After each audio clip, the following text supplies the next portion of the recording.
Hello, everyone. Thank you for joining us today at the Integrated Resource Plan Town Hall that EWEB is hosting. We're really excited to have you all here to present some information and have some conversations. I know there's some great dialogue happening over here on the boards. We'll have a chance for some of that later. For the agenda for tonight, we're basically going to have a couple presentations and then chance for some Q&A as well, and then also more dialogue. And one thing I do want to point out right now is that over here at the table, we have some comment cards. So if you want to submit your comment, please do that anytime. We have some pen cards here. You can also do that online at eweb.org/IRP. But for tonight, we're going to start with our general manager, Frank Lawson. He's going to talk for a little bit about some of our initial results that we've got from the IRP. And then we have some of our other staff members who are going to talk about different programs that we have here at EWEB. Programs to help electrify transportation and improve energy efficiency in homes and things like that. So each of them will talk for a few minutes. And in between those two groups of presentations, we're going to have some Q&A, so some chance for some dialogue here in the room. And then also we do have folks tuning in on the live stream, so we'll make sure that if there are any questions on the live stream, we're going to get those handled during the Q&A at that point. But yeah, thank you again for coming here, and I'll pass it off to our general manager, Frank Lawson. Well, thank you, Aaron. Thanks, everybody. Appreciate the attendance this evening, both here as well as out in the virtual world. Seems like it's part of any meeting anymore. You never know who's looking at you, who's listening in. I wanted to just, those of you who have heard me speak before, the thing that I really do appreciate about EWEB and about this community is we are a community-owned utility. And I always start with that reminder. The assets are owned by the citizens of Eugene, and we are governed by a 5-member board. You can see some of the consumption numbers that is a bit staggering to people at times. When you think about we deliver 2.4 billion kilowatt hours of electricity every year and 8.2 billion gallons of drinking water. During a peak day in the summer of drinking water, we deliver over 55 million gallons in one day. All of those assets, which accumulate about $1.3 billion, are owned by you. And so you're billionaires in some way. So we are governed by a board that's publicly elected. There are 3 members here this evening, our president, Sonja Carlson, as well as John Brown and Mindy Schlossberg are here this evening. Thank you. And Matt McCrae may attend later virtually, depending on his schedule. So I wanted to talk a little bit this evening about the Integrated Resource Plan, and I almost want to make a correction right off the top with the very first slide. I really don't want us to consider this an integrated resource plan. This is really about planning. So this is about multiple iterations of something. When you say a plan, it sounds very final. And so there's going to be multiple iterations of this as we go forward. And so please think of this as a step. When we get through this step, we'll take another step. And so I want to really emphasize that. We'll talk a little bit about the goals of how this process is going to work, some of the inputs and considerations that we've taken into account, some that we will take into account in addition to those.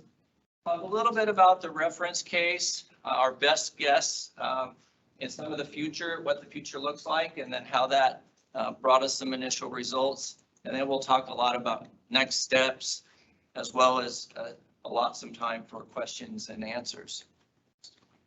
So an integrated resource plan, or the process of planning that, is to really combine 3 different things. As a utility, we have to be able to look at resources.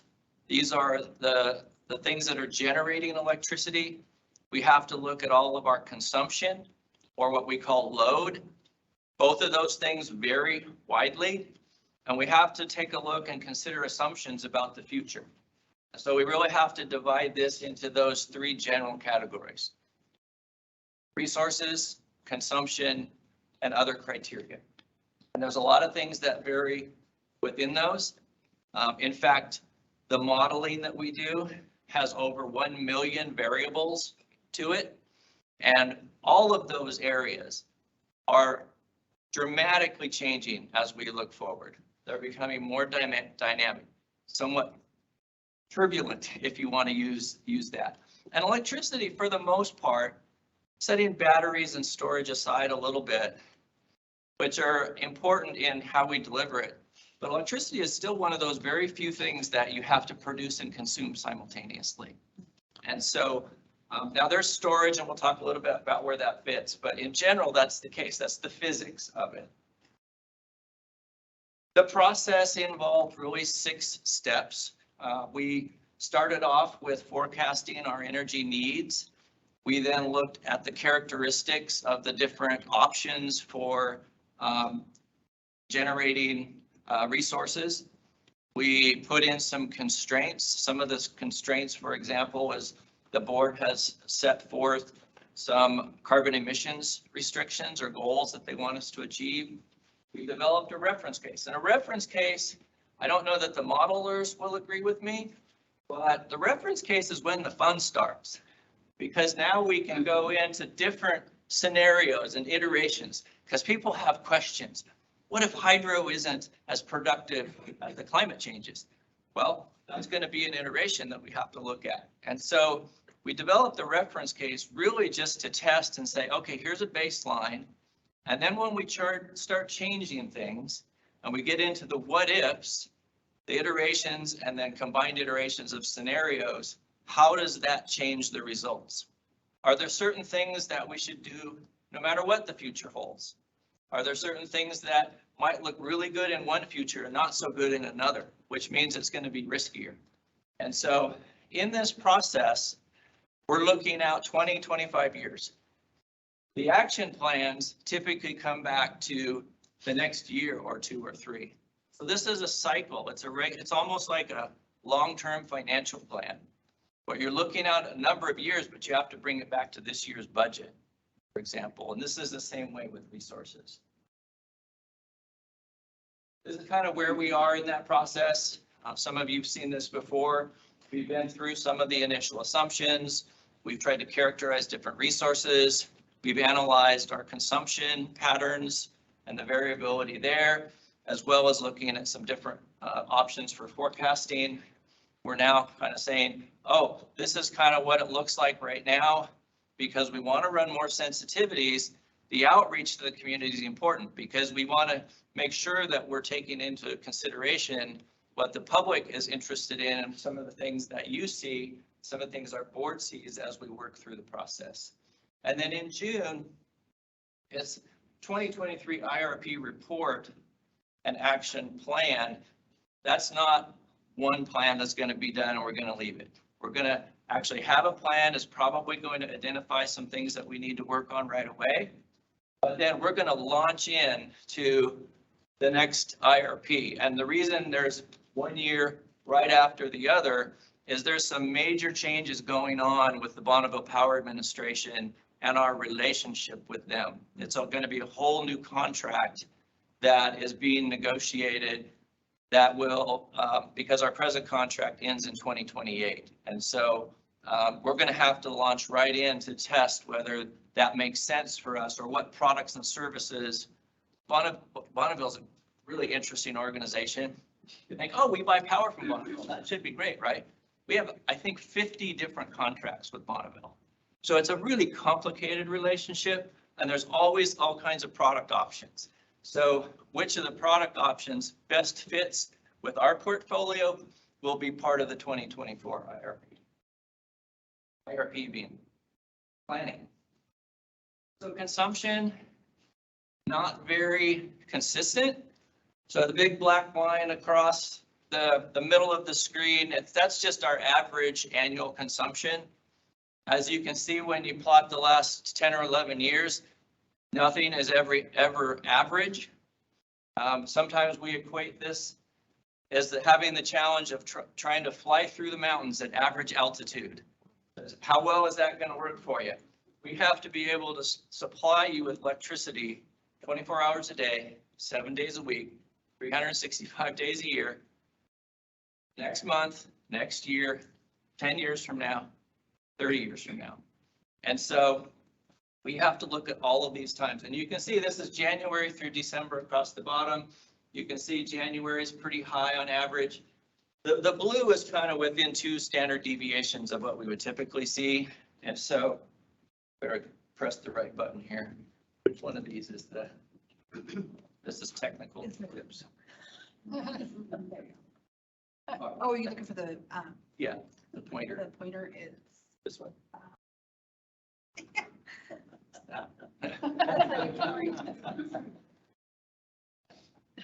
Okay, great.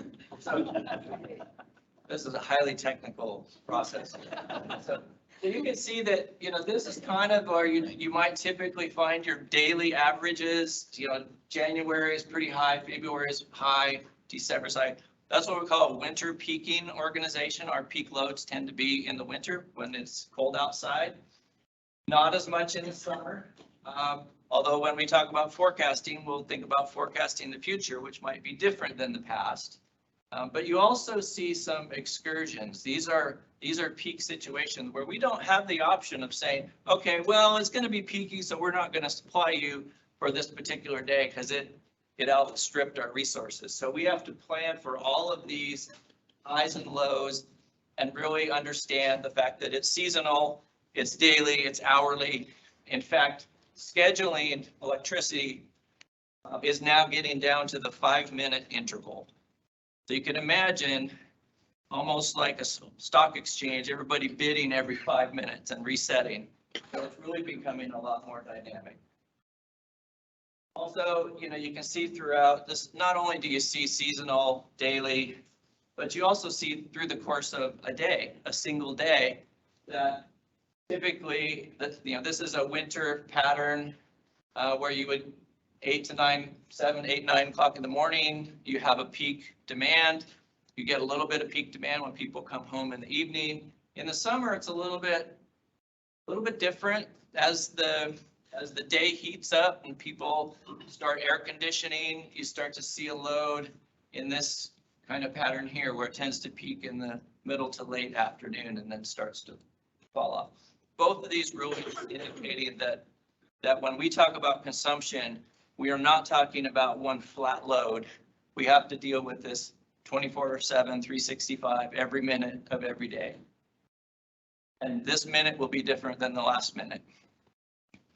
We also, when you do take a step back and you kind of start to say, well, what are the forecasts going forward?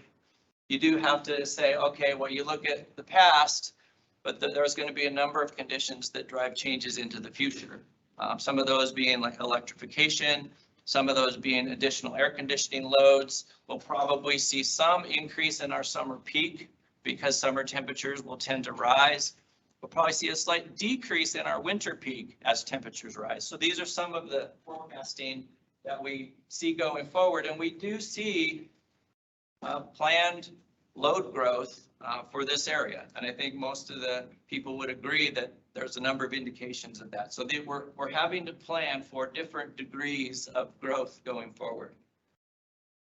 And that's where when we start looking at scenarios, you can't just look at one scenario. You're going to have to determine what if load growth is more accelerated or less accelerated than what we originally put into the base case. And those are things we'll study.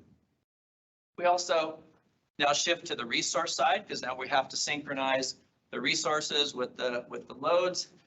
We always start with, okay, where are we? This is kind of on an average yearly basis. You can see it's kind of a combination of different things. Pretty hydro dominant.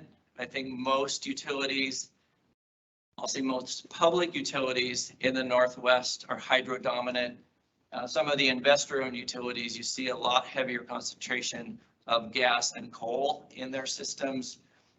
This is similar in most cases. In fact, that's you see in the state of Oregon, where 21% is natural gas, 25% is coal, and only 43% is hydro. Ours is much more hydro-centric at this point. But that's something we will also have to test going forward, whether that will continue and what the risks and benefits are of that. if you looked at our contracts and you said, okay, if you go forward and we let our contracts expire, what happens? If you remember that EWEB's peak was somewhere in this sort of range, we're able to meet peak right now, but as contracts expire, and this is the big one with Bonneville, by the way, so don't think that everything's going to fall off the map in 2028. That's part of a renegotiation that we have to model, but if we didn't do any contracts, you can see our portfolio would gradually decline over the, well, it's not gradual, that's pretty abrupt decline over the next several years, which actually helps us answer the question, why are we doing this now? The last full IRP, integrated resource plan that EWEB did was in 2011. We've done updates every year, so we check and see if the assumptions are right. But why the long time? Well, because really our resource base and our load was pretty stable. And so we did regular checkups, but at this point, we need to get into a much more robust planning cycle when it comes to looking at the alignment between supply and demand. This is just a representation. I know that people can kind of get hung up a little bit on the numbers, but we did model and give the model roughly 150 different resources to pick from. And so what it does is it goes through the criteria and then it'll pick a least cost solution based on all the criteria being met, whether that's GHG emissions or location, transmission, its ability to not just the cost of average energy, but how much does it cost in a peaking situation, which is, if you remember the load, we have to supply electricity independent of whether it's average, or we have to fly over the mountains, in other words, when we're in the airplane. There's also different levels of risk. There's a whole bunch, that's a technical term as well. There's a whole bunch of different characteristics for each of the different resources. This is just a sampling, and you can kind of see we get into everything from Montana wind to gorge wind. Those are different, by the way. They perform differently. They do better or worse at different times of the day and different times of the year. And so we have multiple wind options, including offshore wind as an example. We have all different levels of energy efficiency. This is called bin 1. You might call bin 1 as the low-hanging fruit, stuff that we should be able to do fairly easily, but we have multiple different cost levels of bins to see when and how it selects energy efficiency. Same with demand response. Batteries, there's lots of different technologies. There's thermal resources. BPA, we just modeled BPA as it is today. It won't, that's why we have to do it again. It won't be just like it is today, but we also want to consider that going forward from a base case perspective, just to have a comparison to be able to make under other conditions. Some of the constraints that we're looking at, all kinds of cost demands, least costs. We recognize that being affordable is one of our core values: safe, reliable, affordable, environmental, and then community are really the big five. And so all of those have to be accomplished. I do describe EWEB as living in the land of and. So in other words, we have to be safe and reliable and affordable and environmental and community. We can't be one or the other, so we have to be all of those. And so that's part of the balance that we have to make. We are assuming electrification load growth. This is a moderate level of load growth from electrification. We'll do some more, and I'll talk about some sensitivities later. We're assuming transmission is available. That's also a big assumption across the West. BPA similar to today. Average winter, in other words, we still see ourselves as a winter peaking utility. For the planning window here, which is a couple of decades, we still see that as being the condition that we're in. And then 95% roughly carbon free. I was asked the other day, well, you're at 90 roughly now. 95%, that's no big deal, is it? Well, if you think about it, we're cutting it in half. So if you looked at this more as a carbon intensity number, which is what we're probably going to move to, it's a lot more specific. Because that other 5% could be bad or it could be really bad. You don't know what's not in the 95% limit. So, but we're starting with that as a constraint. And so where did it land? So we put all these things together. We put it in the meat grinder. I didn't know what else to put here as an analogy, but we put all these things in and we crank it. And I think some of you heard me talk at the City Club about this process. When I asked one of the analysts, so can you run something for me? I was in kind of the what if mode, and they said, yeah, we can get to it by Tuesday. And I think this was a Thursday or Friday. And I thought, oh, they just had other things to do. And, you know, who am I? They're doing their other things, you know, so go for it. It takes actually 3 days to run the model. Once you put it in there, the million variables, it takes 3 days to crank out the results. And so this is a really fast moving big meat grinder to generate some results. But this is what we did. We put all those things together and we turned the crank and we got some results. The results again are really, they aren't what we want the utility to be. They aren't necessarily something where we've gone in and manipulated variables to get the outcome that we want. I think that's something that we're being really careful about. We're trying to look and understand how conditions change, what is and how is that going to change the result? What things are really robust, no matter what future we're dealing with, and what things are more risky. So that's why I say the real fun is now beginning, where we have a base case and now we can get into the what ifs. And so it's not, people can kind of look at this and go, well, I don't want that because it has a little bit of nuclear in it, and that's always a popular topic. So, oh, wait a minute, it has nuclear. Why does that? Well, this is a benchmark and it's selecting that for some reasons. It is a few just real high level conclusions. BPA still looks like it's a pretty good option.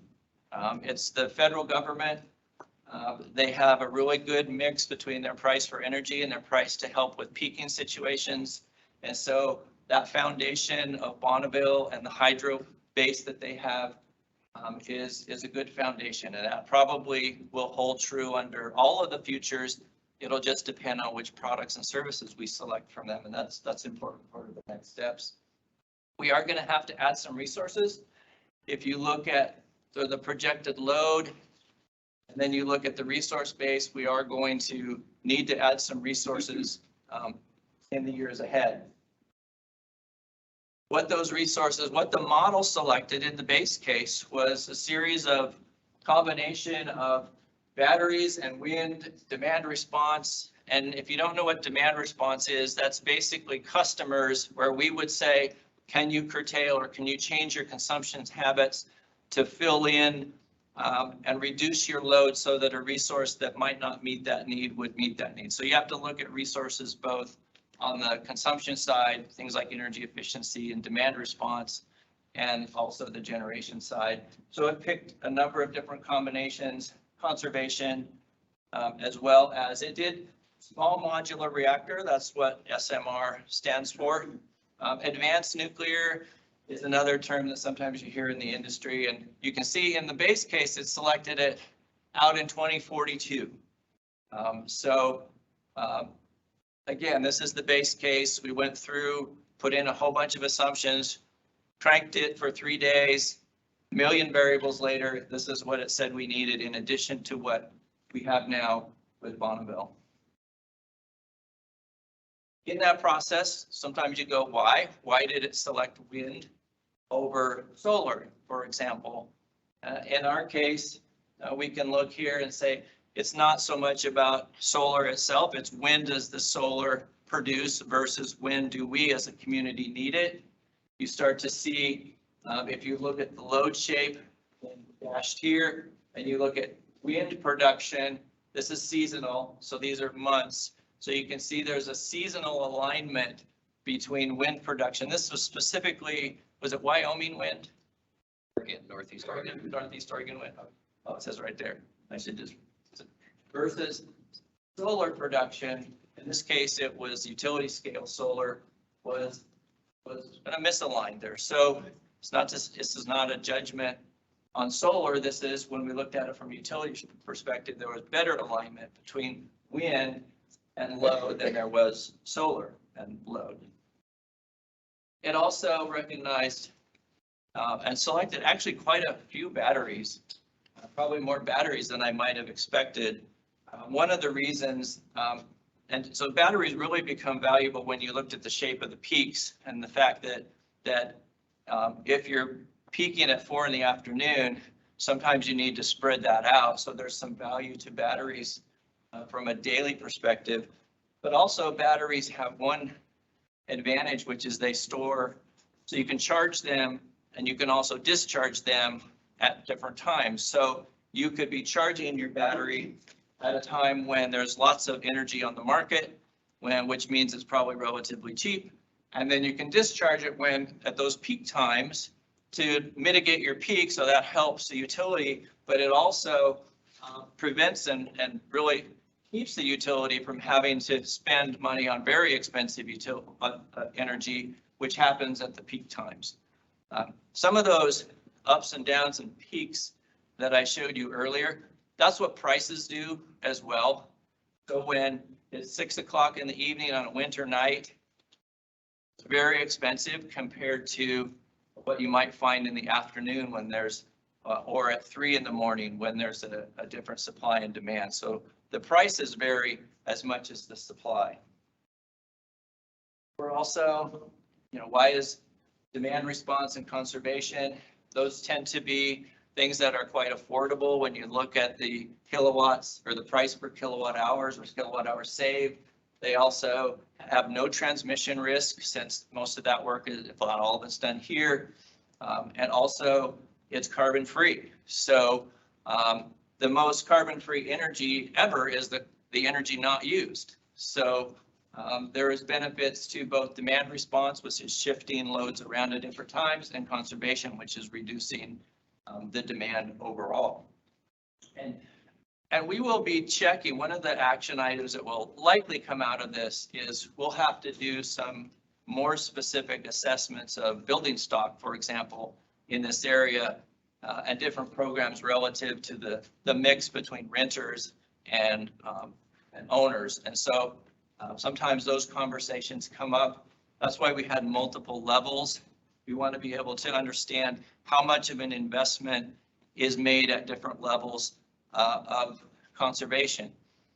Sometimes conservation is very affordable, and sometimes it's actually more affordable to build the resource as opposed to spend it on the back end. Those are it's not a vote at this point from EWEB, but it's something that we need to understand the relationship between conservation on one hand and an inexpensive resource on the other, and those are going to have some trade-offs. So this is the fun part. Sorry, Ben. Ben's kind of the head analyst for this with some other people within power planning. This is when you really get into okay, you have a base case.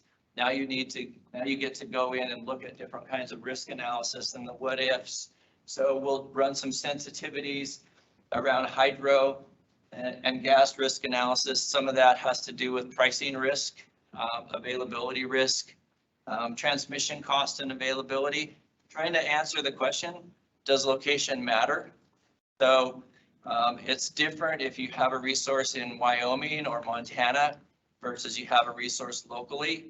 And so if there was potential for high transmission risk in the future, which as the grid becomes more constrained is a possibility, what does that do for something like community solar? So we definitely want to test those going forward. So that's what we mean by transmission availability. That's really checking, does location matter? We want to look at load growth scenarios. So what happens if electrification accelerates or decelerates, and what's the impact on the resource? What's the impact on the cost? And what's the impact on the risk of reliability and transmission and these other things? So we want to look at different scenarios of growth. planning reserve margin is a way of, that's a sensitivity associated with how EWEB operates in the region. Typically, every utility has to have a little buffer of resource. If you added all those up, so we might have to have a 10% buffer, but if the region could share those and have a regional requirement, it may increase or decrease our planning reserve margin. We want to be able to understand the impact of that buffer, which is a regional reliability requirement. So that's one that where it's more of a regional question.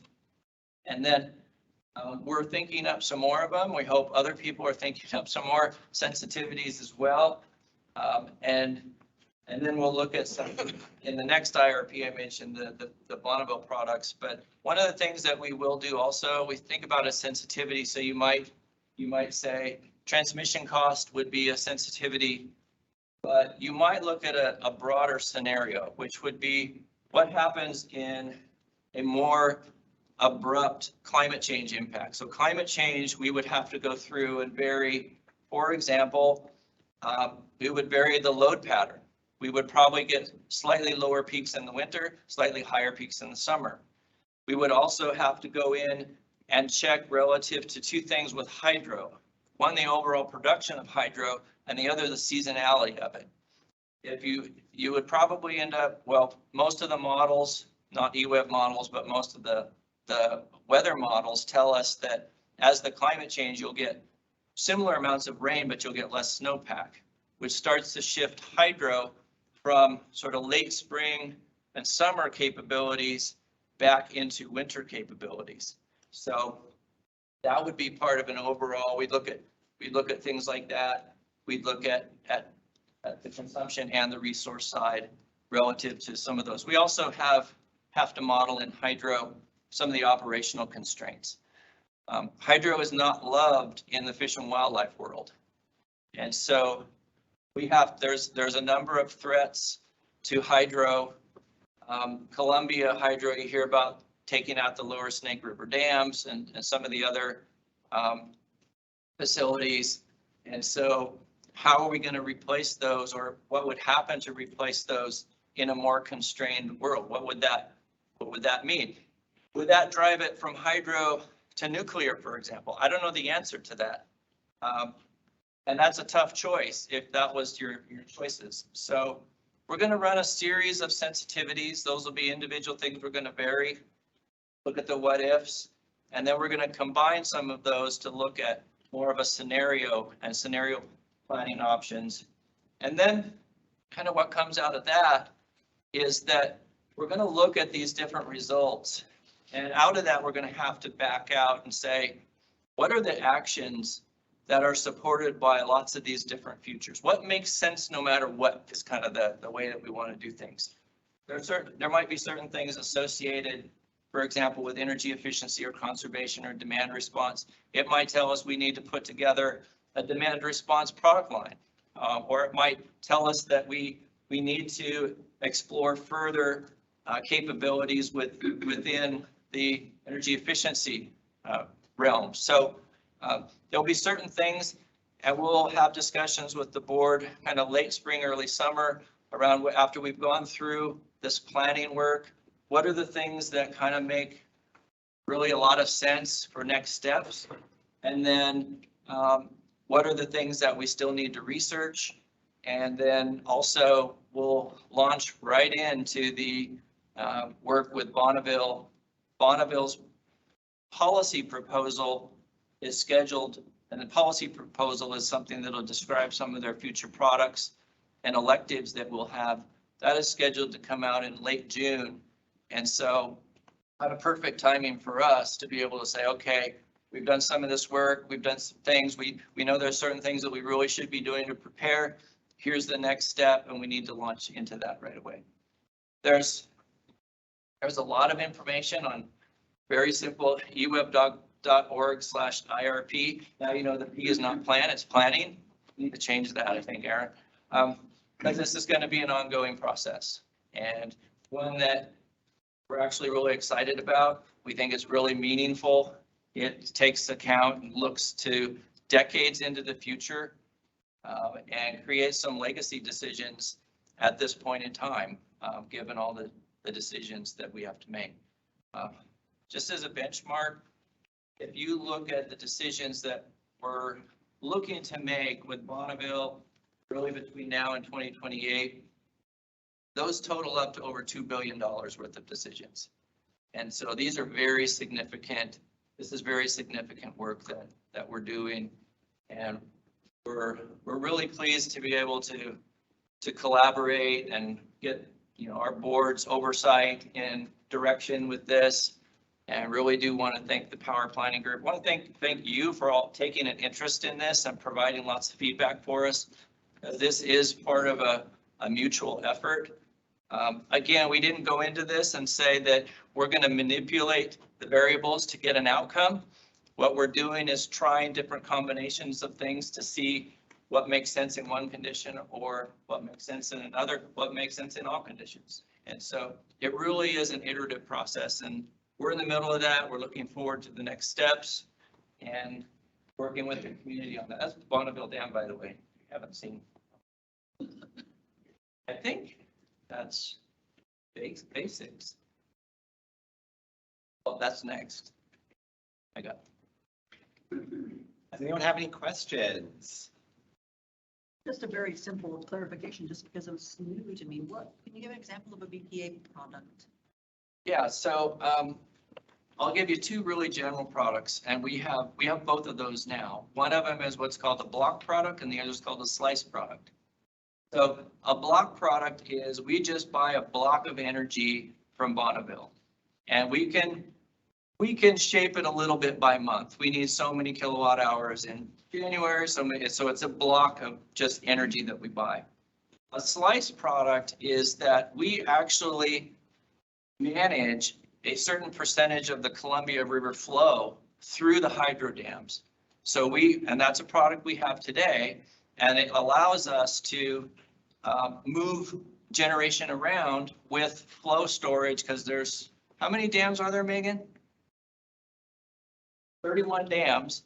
So we can actually manage and shape our generation based on our percentage of the flow in the river. So, and I call it shape. I'm not going to call it completely dispatched, but we can shape it. So that would be a block versus slice. That's sort of a high level view of some of them. And there's also the fact that we have our own generation is another difference. Some utilities, they get everything from Bonneville, and Bonneville balances their system. We balance our own system. So there's just differences in those relationships. Bonneville charges for that balancing, so actually quite a bit. So we think it's better in the long term, at least at this point, to be able to have some of our own balancing capability. Seems that energy storage is really important in all of your. Why not pump water up in the daytime and let it flow downhill at night? Yeah, pumps. Well, first of all, the biggest battery we have in this area is the Columbia River system. So there's all kinds of dams, and part of that is a recognition that water is storage.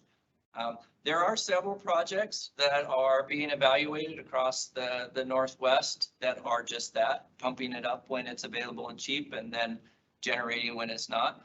Those tend to be very site specific.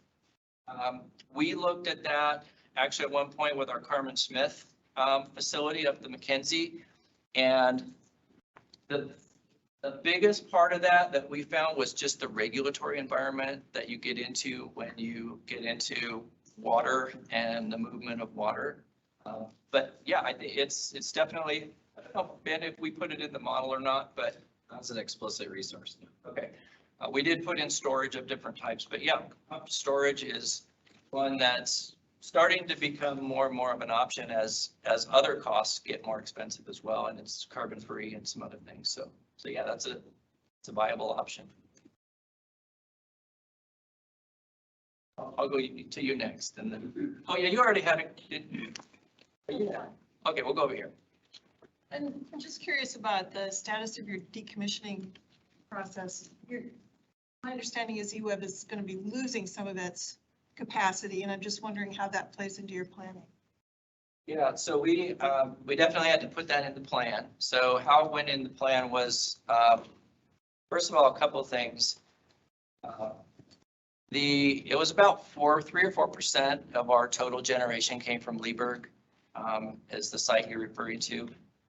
It's also not one that's very good for peaking. So Leeburg is what's called a run-of-the-river project. It's not like a big dam that you store water behind and then you can use it when you need it. So you can't be shaping it at all.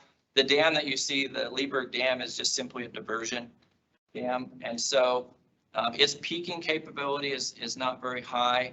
And we also, looking into the future, just the regulatory environment associated with the fish and wildlife issues would diminish its production. And so ultimately it became very expensive, multiple times more than even other renewable carbon-free options. And so that's kind of why it made sense to look at Leeburg in that way. And we've included that in our modeling. That's the only thing that's on the decommissioning table. It's only Leeburg. Probably within the next several years, I would say before 2028, 2030, we will have to look at Walterville. Walterville is same size, slightly smaller. It runs a little bit differently. It has different risk profiles. So we'll have to look at that sometime. Its license, actually, it has a valid operating license through 2040.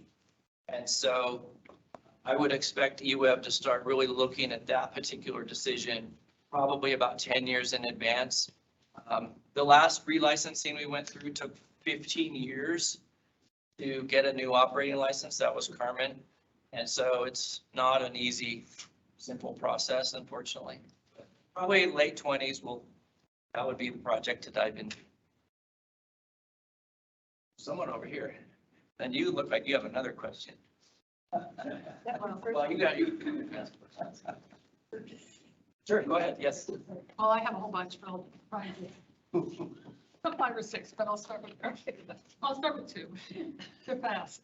So one is, I'm curious with the BA and the droughts in California, they're pretty extreme. Have you noticed a significant price increase over the past 3 years, say?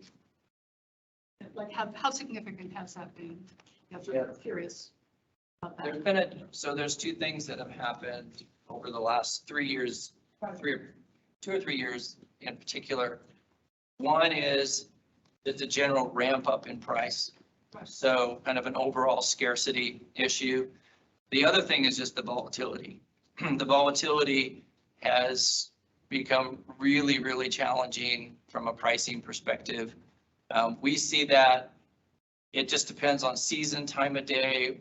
There's a lot of links between the natural gas pricing and electricity pricing. There's still a pretty heavy amount of natural gas generation in the West. So all those things combined, we will see price excursions routinely now. It used to be kind of, it's sort of, I would equate it to the heart palpitation that you need to pay attention to. We'll see prices at one point during the day of $40 a megawatt hour, and and we'll see later that day 900, 800, routinely several hundred over that time. And it's a combination of things, but to me, it's a sign of overall supply and demand growth across the imbalance between the fact that we're adding a lot of load and not building a lot of generating resources to match it.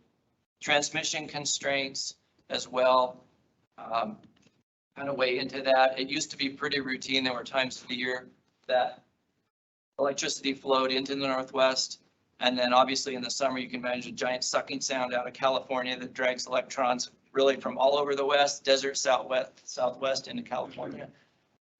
There are limitations to the transfer between regions now. So we're seeing a lot of general trend up, but also just volatility is pretty extreme. I guess that the other part of that question you somewhat answered, because I was curious about solar in Eastern Oregon and the growth on solar in Eastern Oregon. And I know that some of that gets to the DC, goes into DC line going down to California, at least at some point in the year. And then it's Sometimes, yes, yeah. the DC line. There's quite a bit of flow north and south between the Northwest, and the Northwest in this case includes Canada. Canada is a big exporter to the United States and to California. Lots of hydro up there as well. So a lot of this has to do with timing. But yeah, there are times of the year, in particular in the summer, where California relies on the Northwest very heavily. And there's other times when we rely on California. So we can be we're a net exporter in as far as a region, but there's times when the two rely on each other. Yes, it's a challenge that I think often gets overlooked is the transmission challenge. We talk a lot about resources, wind, solar, coal and natural gas, nuclear. We talk a lot about the resources, but getting it to its places is, I think, at some point in the next couple decades will become the biggest constraint. You don't just build a transmission line in a year or two. Right. It takes, the last one I know of is now taken 23 years, I think, and it's not started yet. I just have a terminology question. What's some of the captions talk about 1 and 2 and 1 in 10 peak? What's that? Yeah, so basically statistically a 1 in 2 peak would be your average peak. So 1 every 2 years, you can expect to get that or higher or that or lower. So it's kind of just an average peaking condition. So 1 every 2 years, a 1 in 10 peak would be a peak you would see routinely every 10 years. So it's usually higher and it's a little less frequent. Although if you know anything about statistics, you know it might happen 2 years in a row. The so-called 100-year flood we have every time. Yeah, it's kind of that same principle. Yeah.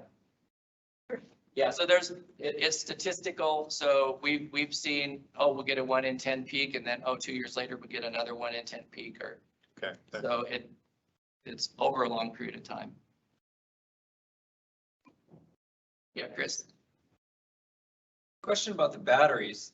I was interested to see batteries come out as such a valuable resource. And I noticed a couple of times in the report, it said that one of the values of batteries is that you could, as you said, charge them when the power prices are low and discharge them into the market when the power prices are high and use that as sort of an arbitrage. And I know EWEB has a lot of super smart analysts, but we can't be the only utility with super smart analysts. So it seems like if all the utilities are installing batteries and everybody's charging and discharging, seems like it would tend to moderate the prices and those arbitrage opportunities would disappear or moderate. And that I'm wondering how much the value of batteries depends on that fluctuation in market prices. Yeah, I think what you bring up is actually one of the reasons that the sensitivities become important, right? And we don't work in a vacuum. In fact, we're connected to a greater grid. Last time I checked, it's the Western grid, so it's the Western United States and Canada. We represent in Eugene 0.13% of the grid. So it's not like that we're gonna destroy the grid if we do something weird. But it does point out that we're not the only players in the markets. And there's a couple of things that are going to drive what you just said about batteries. One is, as people talk about economies of scale with batteries, but there's also supply and demand associated with batteries and the costs of the materials. There's a lot of materials being taken up in batteries, and what's that going to do to the cost of the battery? The other thing is, yes, what would happen in your scenario is the relationship between peak and off peak would start to mitigate. And we've seen that through time when we've had plenty of surplus, that peak versus off peak wasn't very different. We're seeing a lot different now. And you're right, if everybody rushes out and does it, it'll tend to mitigate that. I think it's probably, at least at this point, too expensive for everybody to just go out and do a whole bunch of it. I think it's going to have to be more of a very tactical move to cover certain conditions within a utility. It's almost a risk mitigation decision as opposed to an economic one. But that's one that we're going to have to test. I know that when I talk to other people in the industry, our base case produced more battery option than most. And so we have to go back and check the assumptions there. But you're right, it's the market conditions will change the value of batteries, as well as other forms of storage. Right. So. Well, you knew I was going to ask a solar question. I'm not surprised. I don't. I understand utility solar currently is an all-expensive resource for providing peak winter capacity. However, rooftop solar should be incentivized for homeowners and commercial facilities that want to meet their individual needs and reduce demand on the grid, thus reducing their carbon footprint and lowering peak summer demands. With the IRA, the incentives will support more rooftop solar. More people are going to be buying into that. So at what point, with all these people putting in rooftop solar, which is going to take off, does EWEB look at going from annual net metering to, or going from monthly net metering to annual net metering? And when do they start thinking about changing the size of the minimum restriction on meters to maybe 25 to 200? Yeah, so there's a few questions. You snuck a few questions in there. I've got a lot, just one. So on the issue of how the net metering is structured, we actually have been thinking about that for a while. And it's not an indictment or a criticism or an endorsement of solar. It's that we have some kind of major rate design work to do. And the purpose of the rate design is to avoid sort of cross subsidies. Because right now, our fixed costs are not recovered through our fixed charges. So what happens is that a couple of things that happen. If you lower your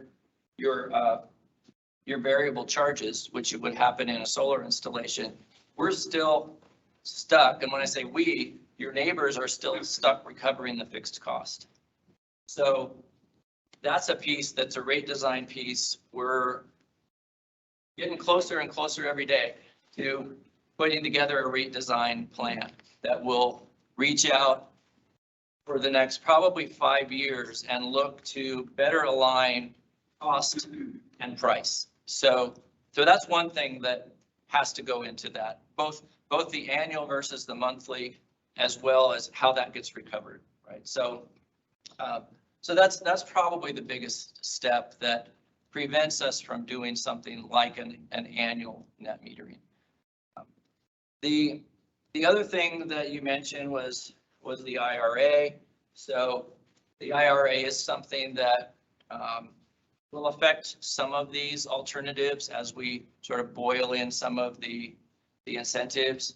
It's a sensitivity we're going to have to kind of continue to iterate on a little bit. So I don't know exactly how much that's going to drive it. One of the biggest challenges that we have with solar here is that we have very carbon-free, cheap energy, electricity. When you look where solar becomes really successful is places like California, where the solar pattern's different, their rates are 3.5 times higher, and the recovery is just, we do analysis. One, there's lots of analysis, and the payback for customers here is beyond the life of the equipment. And so now to help that, we could raise rates. That's probably not a good option. Or we could create incentives, which is something we have to watch out for, because it's not my incentive or the board's incentive. It's incentives that come from your neighbors. So that's where we have to live in that world of and that I talked about. And so there's some things that will help it evolve. But as an option for a utility, it's still very expensive compared to the alternatives. Is there another question in there? You're still looking at me. I tried to remember all of them. The meter, I know I know a lot of solar installers who have had commercial systems for commercial clients stop a solar project because of the metering. So if they enlarge the meter capacity, then they would have put it in. Yeah, we've again, that's something that is not a mystery and it's not something we haven't thought about.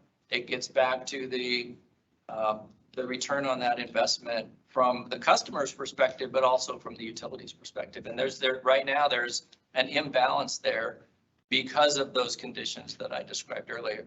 Now, in some of the things that we look at, we'll have to look at what's the impact of moving that 25K up to 50K or, things like that.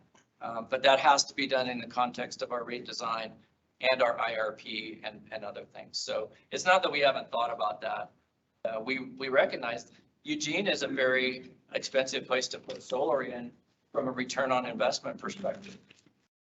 Because we're, 11 cents a kilowatt hour, whereas, it's almost three times that in Sacramento, for example. It's even more than that if you get outside of that. So yeah, that would be a much better return in that situation. Plus your solar generation is just that much more as well. Here we deal with what's about 13% capacity factor on solar, roughly. Yeah. So that's put in 100 kilowatt system, you're going to average about, is that about right, Chris? 13 on a year? 11, 12, 13. Yeah. In Bend, you're going to get 17%. So you get more production on the east side of the mountains. Whereas if I lived in Palm Springs, I don't know what it would be, but it'd be pretty good probably. And it'd be timed well. So that's the challenge that we have with solar. And there's actually a solar handout over here. Did you, yeah, okay. I don't know if it answers all your questions, but. Do we have time for one? How are we doing on time? Are we doing okay? Who's the time? A few more minutes, yeah. Then We have 4 minutes, okay. I'll go with you and then you, okay. Does your model include political risk? Like there's every now and then people talk about changing Bonneville if they're a politician from a different part of the country and not having our nice cheap power. Yeah, So what about that? that's gotta be in the what if scenario. So the one thing that can change what we do really, really quickly is legislation and regulation. And a really recent example of that, of all places in the state of Washington, where they passed a cap and trade law that is impacting how we trade electricity in the region.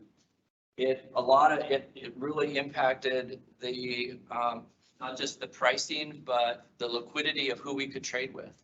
And we actually may have a reporting obligation in the state of Washington because of that, even though we're not a Washington utility. But the trading hub for the Northwest happens to be located in the state of Washington. So when we buy and sell power, it goes through the state of Washington, which all of a sudden puts an impact on us. Fortunately, we're under the carbon basis right now, but we're not under the reporting basis. So it's one of the biggest variables that we are going to have to look at from a just what if perspective. If you look at the socialized cost of carbon on the difference between the Obama administration, the Trump administration, now the Biden administration, the cost of carbon was 60, it went to 7, and now it's somewhere back up. I mean, and if you're making decisions based on that, it's a tough environment. So that's why we're going to test all these scenarios. We want to see what has the robustness to make sense in lots of different potential futures. The political one is part of that. Yeah, we got, you just snuck in under. Yeah, thank you for doing this. I've learned a lot. And I'm hoping that as you run these models in the planning process, you keep the people involved. Yeah, I think, well, first of all, again, I can't speak for the analyst, but it's fun. So it's fun to understand what questions that I knew Jim was going to roll in with. Right? So I think those are important because it is really easy for anybody, including me, to cherry pick something out of this and go, I'm going to latch onto that. And yet you have to understand the context, right? So the public provides context. The board who represents the public provides a different context. And so I really think that that's going to be the pattern, is that we're going to have routine integrated resource planning that's going to be recycled and iterate over time. I just think if you come up with a plan and, you know, you're driving down a road, and if you've ever been in this situation, your kid in the back seat puts their hands over your eyes. And if they go like this every once in a while, you can still steer, but if they put their hands over too long, which is a solid plan for too long, you're driving off the road. So I hope you can help us stay on the road. And I think this is just going to be a cycle. You know, there's going to be lots of reporting, lots of interaction, lots of considerations for our board and decisions that we make. So I appreciate the encouragement. I know there's a lot of staff here. So it's going to be our commitment as we have to keep doing that. Thanks for that. I do have one question online. Is it about solar? I saw Jim texting. He was texting somebody. Does EWEB use time of day or demand rates, or is EWEB considering that? So we do not right now. So time of use pricing is one of the mechanisms that you can use to shift a load around. And part of the reason that you have to look at that is that's what the costs are doing as well. It's an electron costs a lot more on a winter day at 6 p.m. than it does on a summer day in the middle of the afternoon. So we do not have time of use pricing right now.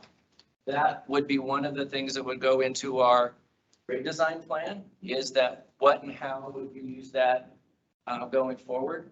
But there's a lot of utilities that use it. We just don't do that yet. But that's going to be part of the rate design work that I was talking to Jim about as well. It's kind of this alignment of cost and price. And I do think over time that has to align, so that, and part of the reason is that, so if Commissioner Carson makes a decision about her usage that Jim New is not paying for it, or the other way around. Now you can socialize some of that, but if we want people to make decisions in an equitable way. And so time of use will become part of that at some point. I don't know if that's a 2-year thing, 4-year thing, but I would say sometime in the next 5 years. And we'll have to determine, by the way, how much is demand response worth? So if someone shifts their consumption from 6 p.m. to 11 p.m, how much does that save us? And some of that should go back to the person making that decision, which is a lifestyle decision. So that's part of that analysis. And so the integrated resource planning works in conjunction with a lot of other things: transmission design, distribution work, the rate design work. All of that is really important. It's not one thing in a vacuum. That's why I like the planning instead of plan, because I think this is going to launch into a number of other areas within the utility. So thank whoever that was. Anonymous. Oh, anonymous. Oh, that. It wasn't. It's just like, no, that wasn't me.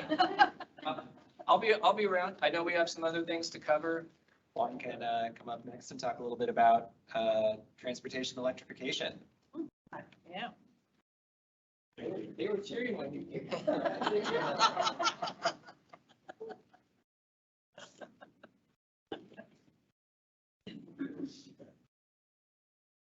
My name is Juan Sepa Munoz. I work on, one of my roles is to work on transportation electrification, and that's what I will cover.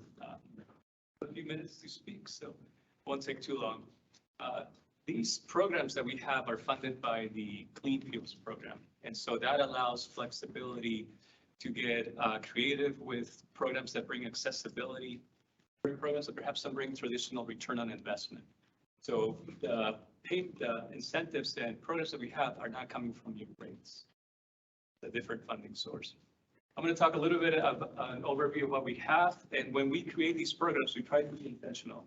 Not only do you want to help with adoption, but also you want to bring accessibility. Something may be available, but it's not necessarily accessible. So how do you bring that solution? And that takes time, but it's also very fun and rewarding to work on these efforts.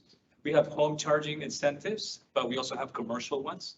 We have e-bike rebates, which has been extremely popular this year. We have these accessibility equitable programs that are car sharing and community grants. The community grants is a really, I think, rewarding program. We were able to support 6 community agencies that provided efforts in our area, and including bike libraries and charging infrastructure that we could not do otherwise. And then we also have community events such as Rev Eugene, and also test drive events that we have, and the charging infrastructure. The charging infrastructure is another way to bring accessibility to this technology. We have level 2 charging stations that are no cost for using them. And we're looking at DCFC infrastructure that would be a pretty affordable cost. Right now, standard costs are around 40 cents a kilowatt hour. Ours will be substantially lower than that. So it's a way to bring access to charging for like Uber drivers or multifamily, those individuals who right now, because they don't have a home charging access, makes it difficult. On the residential home charging, we have a rebate, and that's a $500 rebate for level 2 charging infrastructure. You have to be an EWEB electric customer, not just an EWEB customer. And we always ask you to contact distribution engineering to ensure that there's enough capacity when you're looking at making that installation. Again, this is for level 2, and level 2 provides around 20 miles an hour when you charge, so it's pretty substantial. If you charge overnight, you should be in good shape for the next day. Then we have a residential e-bike rebate. You also have to be an EWEB electric customer. That is a $300 incentive for most, actually all electric bicycles, 1, 2, and 3. And we have 2 rebates per household. Also, if you have mobility issues, adaptive bicycles do qualify. Those will be individuals who may need specialized equipment. And if you're interested in conversions, those have to be professionally installed just to ensure the safety of the rider. An interesting data on these is we had 971 bicycles in 2022, and we started in April. That's a substantial amount of e-bikes. And also about over 80% of our incentives help bikes that were $3,000 or less. 36% of our incentives were for $1,500 or less e-bikes, and 14%, close, 13.8% was for e-bikes that were $500 or less. So it helps with that accessibility to this technology. And then lastly, on the equitable access to technology, vehicle ownership is not something that is available to everybody. If you worry about medicine or paying rent, you may not be able, you can, a $10,000 rebate on a $40,000 vehicle is not going to help much. So how do we answer that? And one way was to partner with LTD, City of Eugene, and also Ford Mobility to bring charge. Sorry, Sarah, I'm taking on yours. Can you take me back? The back doesn't go back. Back only goes forward. Both of them go. No, both of them go. You can click the laptop to the arrow buttons. Okay, thank you.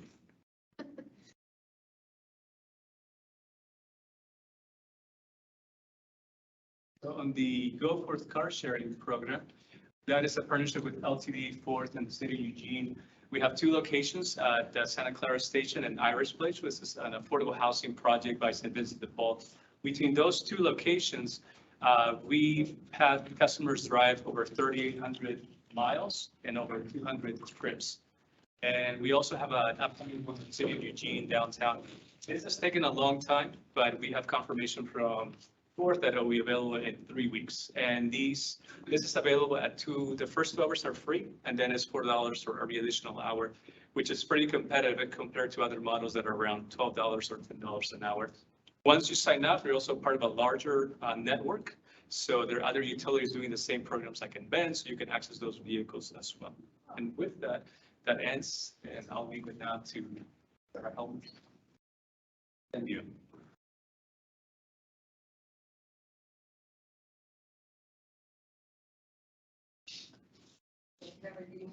Okay, here we are. Okay, I'm Sarah, I'm a specialist, and I work in the Customer Solutions Department. And our role is to implement energy efficiency programs, talk to contractors, and answer customers' questions. We have quite a few programs, and we offer rebates and zero interest loans, or zero interest loans. for energy and water and other programs. Our bread and butter is heating. That would be ducted heat pumps, ductless heat pumps, heat pump water heaters. We do windows and insulation, energy savings as well.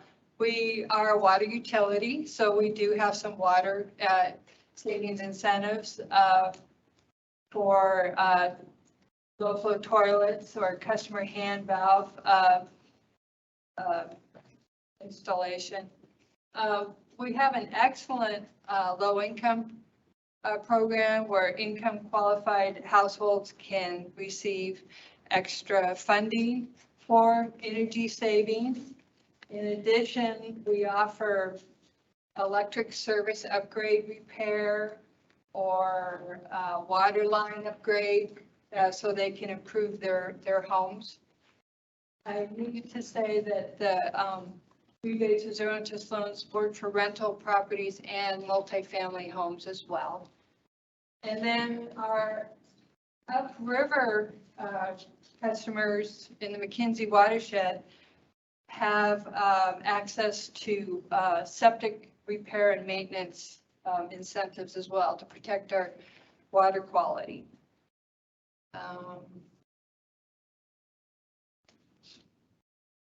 And we do business rebates and low interest loans as well. So our most popular program in commercial businesses, which are like warehouses, grocery stores, new construction, goes on and on.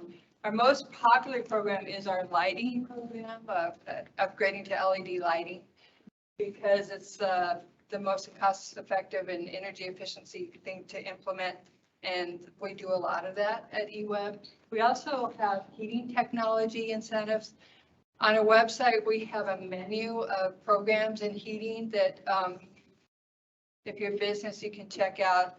It does include ducted, ductless, connected thermostats, rooftop units, on and on. And then we also do some water. And I'm not going to talk about all the programs because it's just too much. But you can find everything on our website, eweb.org, rebates and savings. So if you have any interest in any of these programs, go to our website. And then our basic workflow, it's not designed to be confusing. We really think it's pretty easy to do.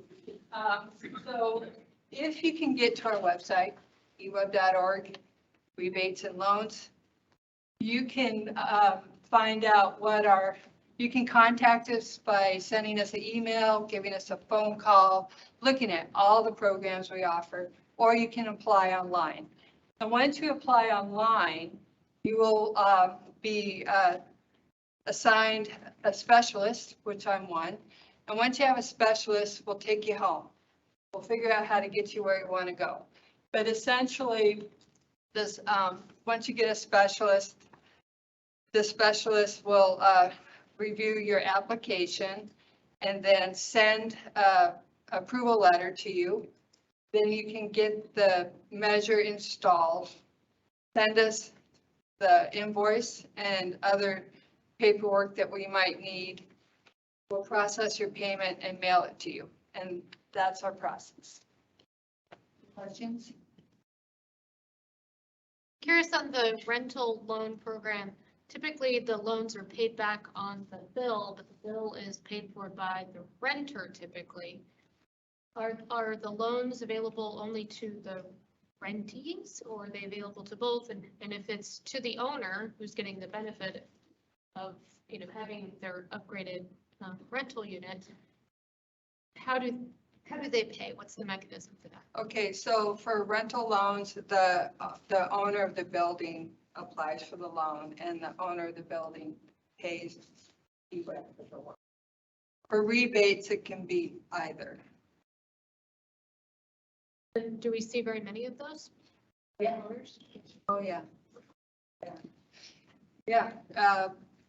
Rental property owners are very engaged in our programs. I see a lot of people using it.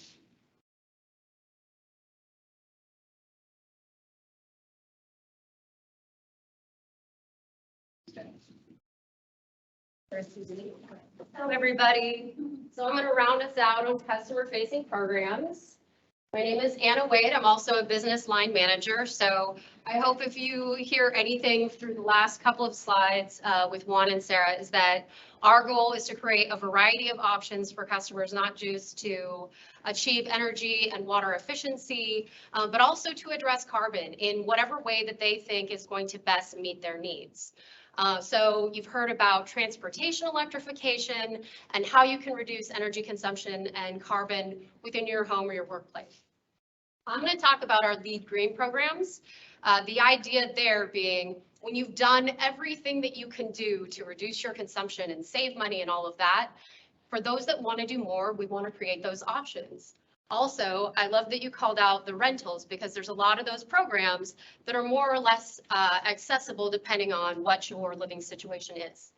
So this is our LEED Green product lineup. A lot of you will be familiar with Green Power, which has been around since about 2007. I like to couch that program as really our kind of local investment option. So in addition to purchasing renewable energy, you're also helping to support local investments in PV solar arrays. Green Power customers are the source of funding for EWEB's solar electric program. So if you want to participate in financing solar projects, but maybe you have a very treed lot or you're not in a situation to do so yourself, it's a great way to invest in that way. It also supports our Green Power grant for nonprofits to do installations and things like that. And also some really great K through 12 education. So we're making sure the youth are coming up and learning about renewable energy. The next one is Clean Power. So this is a program designed for those who really are focused on the value of renewable energy. So it's our most cost-effective program to purchase RECs. It's less than half a penny per kWh. It does have a minimum buy-in because it really is a bulk REC purchase program. So we really target those larger energy consumers who are looking for a cost-effective way to do that. The next one I want to talk about is carbon offsets. So renewable energy is great coming into your home, et cetera, but for those who want to say offset their carbon footprint related to, you know, your trash, your wastewater treatment, your air travel, whatever the case may be, carbon offsets are an effective way to do that. And, you know, there's a lot of different, you know, places you could go to buy those. I mean, you've seen kiosks and airports and things like that. Our goal was to make that accessible and easy for customers to participate in if they chose to. We've done the upfront work to make sure that these are verified and validated carbon offsets with the American Carbon Registry, and you get billed right on your EWEB bill. So you're not having to go out of your way and figure out, is this a viable project? Are they really doing a thing? We've done that for you. The last one I want to touch on is the Carbon Forestry Lab. This is a really cool project that we're doing in partnership with the University of Oregon. So we've basically transformed about 140 acres in the McKenzie watershed. And there is a graduate group out there. It's called the Soil Plant and Atmospheric Lab. It's led by Dr. Lucas Silva. So he's taking these graduate students and they have transformed this, as I said, into an outdoor laboratory. And they are figuring out the best ways to maximize carbon sequestration, not just in the plants and the shrubs, but also in the soil to serve as a long-term carbon sink. So that's a program where you can have those immediate benefits for watershed source protection with the long-term achievements about how best can we maximize carbon sequestration using natural climate solutions. So really exciting program. Again, lots of information on the website. I'm Anna Wade. I'm also happy to provide information if you have any Q&A afterwards. That's what I got for you.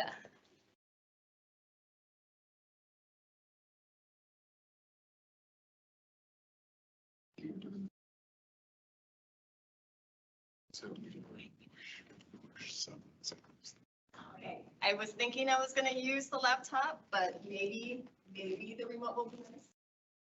Okay, so I'm Tim Marie Harwood. I'm EWEB's Finance Services Manager, and with me is Erin Bowler, our Fiscal Services Advisor, and we're going to just really brief overview of our rate making process. So there are three main activities associated with the process of establishing customer rates. The revenue requirement is the sum of all funding needs from retail customers to support utility operations. This provides the basis for setting retail customer rates. The second step is the cost of service allocation modeling, or the COSA. It is the method to equitably allocate the revenue requirements of the utility among the customer classes. The process provides the basis for rate design decisions and helps to ensure the customer classes and pricing structure aligns with utility costs. The final step in the rate making process is the actual rate design, which incorporates elements of the embedded cost of service analysis, along with strategic direction, values, principles, and short and long-term marginal costs. The goal of rate design is to develop rates that align these elements in providing customers with a fair and reasonable price for utility services. It would also allow individual customer choice to consume, conserve, or make investment decisions without impacting other customers. Pricing decisions are a fundamental responsibility of the board, and there are key rate-making principles that have been established in determining prices for water and electric services. EWEB rates are to be sufficient. They need to meet the reasonable ongoing costs of the utility operations, and all reasonable efforts will be taken to make rates affordable for its community owners. EWEB will send efficient price signals that are cost-based and minimize subsidies to allow customers to make investment decisions that are sustainable long-term without unfavorably impacting other customers. EWEB will charge customers non-discriminatory prices, and customers receiving like services will be treated equally. And last but not least, gradualism is the principle that EWEB rate stability is maintained, and to the extent feasible, rates do not unnecessarily shift from year to year. This is my moment. Okay. So looking at this slide, kind of reflecting back on the meat grinder that was in the slides Frank was speaking to earlier, because it feels like you could just have a meat grinder here to show everything that's going into the process. But yes, the cost of service analysis here. This is a modeling methodology to assess rates and uphold rate-making principles in customer classes. It provides a means to inform overall rate sufficiency and customer class equity by breaking down EWEB's revenue requirements into the functional costs. As this relates to tonight's town hall meeting, the functional costs there of production and transmission, thank you, are those categories that we're kind of speaking to tonight in relation to the resource planning process. Production and transmission, this is what it costs for EWEB to procure or produce energy, and then transmission, that's what it takes for us to bring it home in order to serve load. And so those are two pieces of the ingredient list of everything that goes into the rate-making process. All right, so yes, the IRP is exploring how EWEB can best optimize a power portfolio into the future. And as these decisions play out and costs become clearer, that's when it starts to play into the rate-making process more so. The EWEB board is the final authority for setting rates on products and services. And the retail rates process is typically part of a discussion that is in conjunction with the annual budgeting process each fall. That's it on this slide.